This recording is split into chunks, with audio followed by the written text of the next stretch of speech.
everyone. I'm Dana Perino, along with Judge Janine Pirro, Jessica Tarlov, Jesse Waters, and Greg Gutfeld. It's 5 o'clock in New York City. I bet you're sick of seeing me. This is The Five.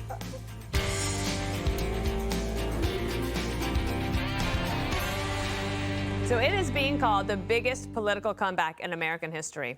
President-elect Trump is on his way back to the White House. Earlier, he flipped Michigan, completing his sweep of the 3 blue wall states.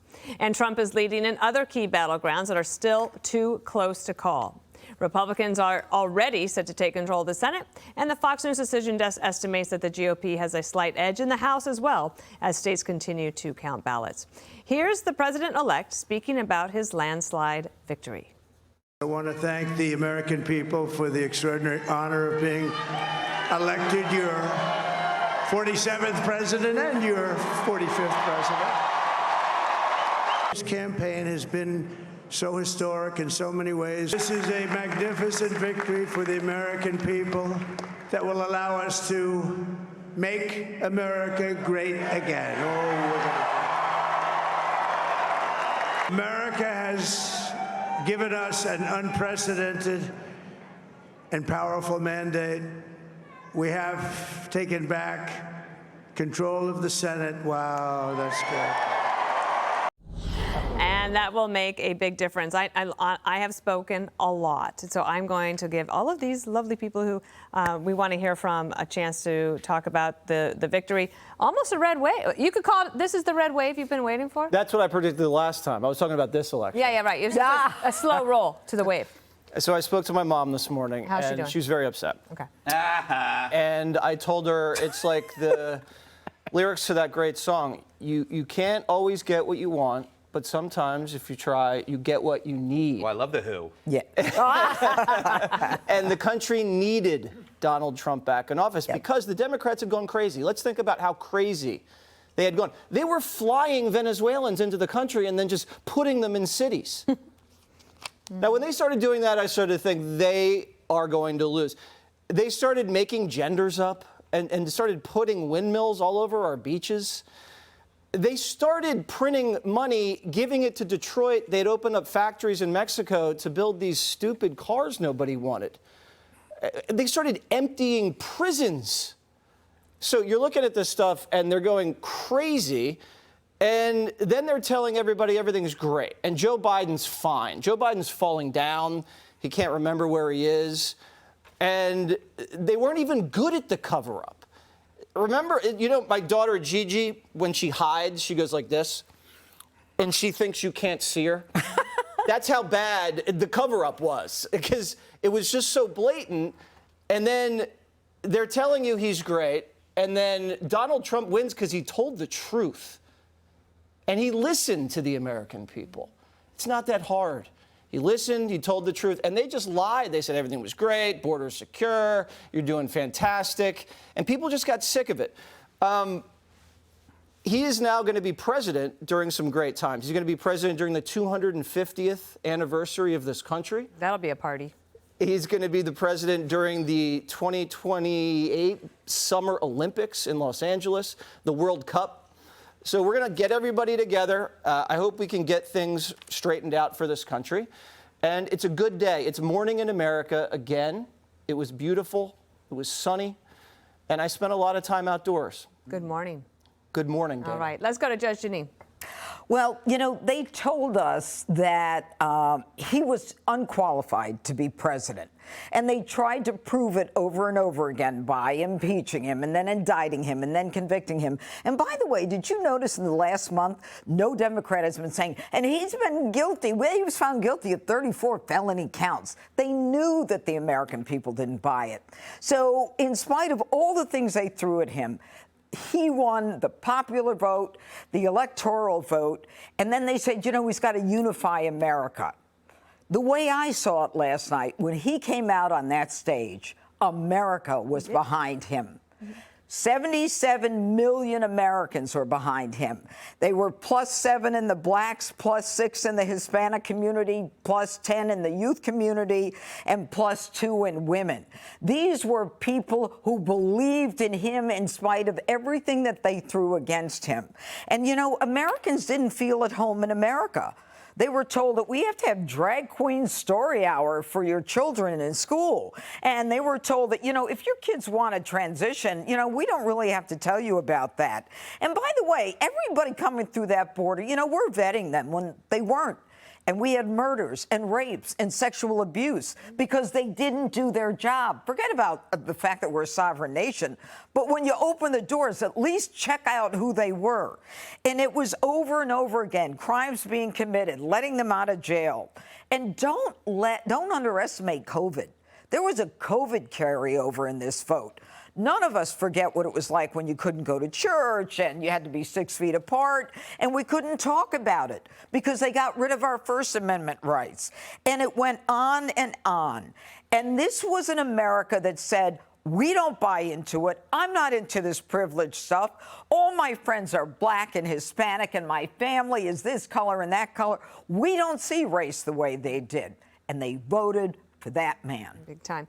In 2020, Biden said, I'm the normal candidate, like return to normal. And in a way, I feel like Donald Trump did that this time because the left had gone so far left. He said we could return to some common sense policies here. And he won so big in the Electoral College and the popular vote that now the Democrats don't know what to complain about. It's a good point. They went from a Diddy party to a pity party. Ooh. And you're absolutely right. What's great about last night is that it was definitive. Mm-hmm. No matter who wins, be happy that it was kind of resolute and it was quick. There's really no gray area here, where either side can call out one thing or another. The American people went from wanting something to deciding something. There wasn't, and I'm not sure if this is working. I'm not sure what I want to do. It was, we know it's time. We have to do something. And you guys mentioned all the reasons why. But it is like leaving a bad relationship. People take years to get out of a bad relationship. They make excuses for it. And they go like, I don't know if I should go. And you want to go, but you don't. But then there's that time when you decide and you say, this is it. And I think that was what was going on last night. I felt like it was like, that's why today, when you're walking around, it's so calm outside. People are quiet. Yeah. It's really quiet because, sometimes a really solid loss is good for you because then you yourself can move on. It's why I was grateful Trump went and campaigned to New York just to get more votes. You may not get the Electoral College, but you got maybe a couple 100,000 votes. I don't know. I didn't pay attention. I love how the media hacks are saying how the history will look back at this moment to make sense of this night. And their favorite phrase is, books will be written. Books will. No, you're not getting out of it that easily. You're not going to leave it to the historians or just hacks like you, but 30 years later. You have to self-reflect now, or you will never learn. You have to figure out, how did you miss this? You have to figure out, could it be you? It can't be 70 million racists. Scarborough calling black and Hispanic men racist. It's like, maybe it's you, Scarborough. Maybe it's not America. And I came up with this phrase, you can't get bees with vinegar. What do you say to that? That's fascinating. Yes, yeah. It's better with honey. I find it that the media Democrat complex being so shocked and surprised that people react negatively to being treated poorly. Yeah. If you call everybody names, racist, sexist, transphobic, they're going to become euphobic. And then you look at their negative behavior and go, see, they are racist. No, we just don't like you anymore. So I would love to see some self-reflection. I do a lot, as you know, I do a lot of self-reflecting all the time. And I know that people are going to say we should show some grace and be humble. It's hard to be humble and graceful to people that call you a Nazi. I'm doing my best. It's hard to believe that they're calling for a peaceful transition after calling everyone misogynist, racist, speciest, fascist, convicted felon, But I'm going to try. But I'm doing a little gloating. The historians better hurry. Because yes, remember, Michael Beschloss said on MSNBC that if Trump wins, the historians will be banned. I already imprisoned one in my basement. Jessica, you've had some time to reflect as well. We had some comments from you throughout the 24 hours. Where are you right now?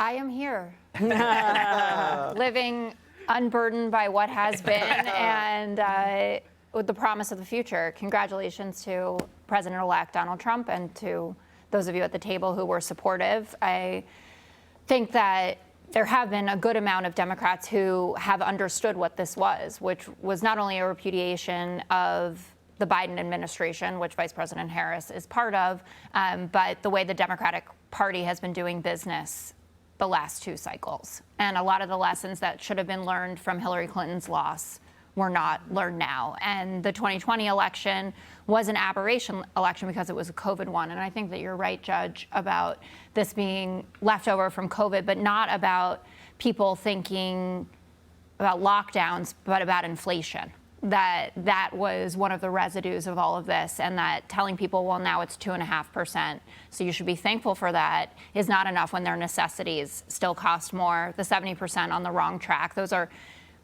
on almost impossible threshold to surmount. But I've been thinking about this kind of in 2 buckets, that we had policy failures and we had personality failures. So policy failures, I think, particularly on the cost of living, inflation, and especially on the border, and that there was never a good answer for that. And I'm not saying it would be impossible to have made the gap, certainly she would never have been on top, but we could have made the gap smaller on that by just being an honest broker about what happened. What was the rationale for pulling back a lot of Trump's executive actions and not doing anything? Yep. And then on personality failures, there was a prison guard who was being interviewed this morning, voted Clinton, Biden, now Trump. Why? Well, I don't think that the party thinks good things about me. I don't think that the party thinks that I'm a decent person. Yep. And when you constantly harp on, and I am guilty of this myself, well, the college educated, well, what is that saying about everyone who doesn't have that kind of degree? And now it's not just white working class, and Bernie Sanders released a scathing statement about all of this, but it's now black working class and Latino working class. It's just the working class. Right. That's right. But it's, so lots to think about. I think it does, though, come down to 47% thought she was too progressive, while only 32% thought he was too conservative. Mm-hmm. And don't forget that the administration played Gigi on immigration every day from the podium and from the at the White House and Department of Homeland Security. Secretary Mayorkas said the border is closed. And you'd ask Bill Melugin, any other reporters down there with you at the border? Not a single one. And they paid a price. And you know what? It really is to Fox's credit that Bill Melugin was down there, because nobody else was talking about it. Yep, and Griff Jenkins, let's give him a little credit. Yeah, Griff, too. Griff and everybody else that was down there. Click here to subscribe to the Fox News YouTube page to catch our hottest interviews and most compelling analysis. You won't get it anywhere else.